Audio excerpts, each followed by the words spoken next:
është një prej relikeve të fundit që ka mbetur nga ushtria e Republikës Popullore Socialiste të Shqipërisë. Një tank i modeleve 48 ose 56 në Mosgaboj i asaj kohe, i cili është vendosur në bulevardin e madh, të ndërtuar në 5-6 vitet e fundit, pra të hapur në Tiranë. Është pjesë e një flote prej 1200 tankesh dhe transportuesish të blinduar që dispononte ushtria shqiptare në vitet e komunizmit, të ardhur kryesisht nga Bashkimi Sovjetik modelet e para, dhe thuajse 80% të tyre nga Kina modelet e fundit. Këto tanke nuk hyn kurrë në asnjë luftë.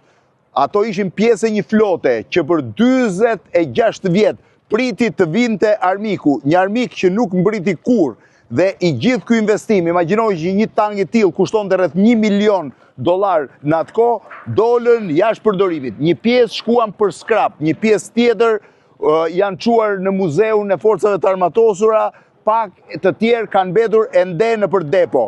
Ky tank me 1, 2, 3, 4 bidon që kishin për karburantin me vete, është vendosur në bulevardin e ri për të dalë foto dhe është një prej objekteve që vlen për Reelsa Instagrami dhe për foto në bulevardin e madh të Tiranës. Një prej 1200 tankeve dhe transportuesve të blinduar që ka pasur ushtria shqiptare.